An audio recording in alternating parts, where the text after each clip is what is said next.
Eel poisoning is not the way I'd choose to go. Probably the greatest intestinal discomfort of my life came after consuming a river eel and congealed blood soup in an underpopulated, out-of-the-way Hongkou restaurant, and I should have known better.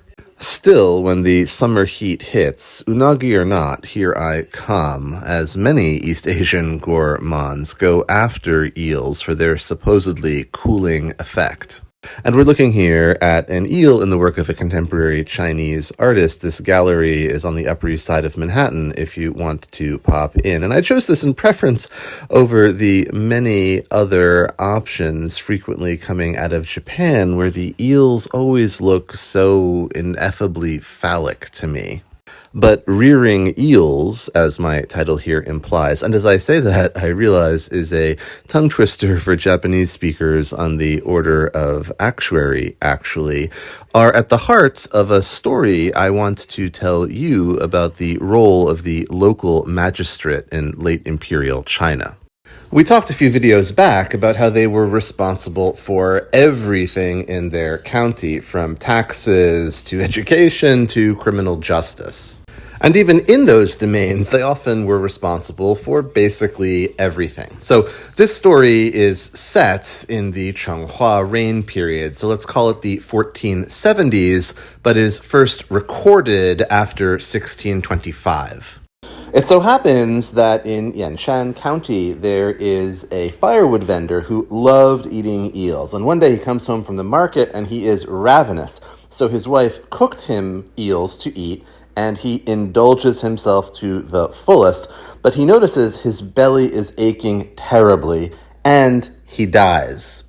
The head of his local neighborhood thinks that he was poisoned by his wife, so he arrests her, and she is taken before the magistrate and cross-examined and flogged, but there's no other evidence, so the case can't be settled, and the magistrate has her put in fetters and imprisoned for a year.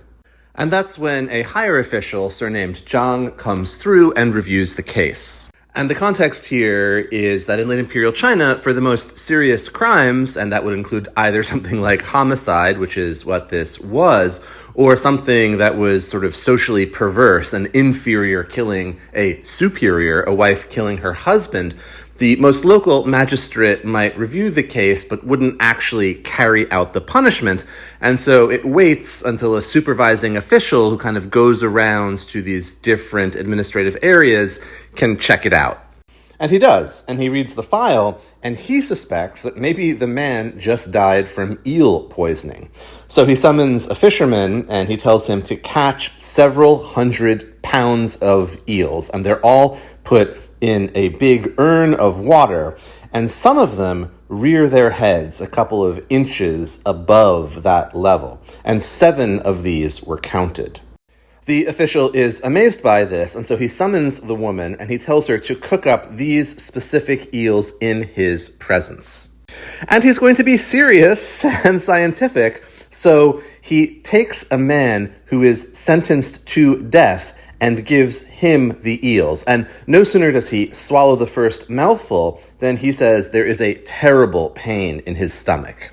Shortly thereafter, he falls down on the ground and dies. The woman, we are told, was proven innocent. The story is transmitted, I think, for its interest, but also to share the perspicacity of the official and best practice. So, always keep an eye on how your eels hold their heads.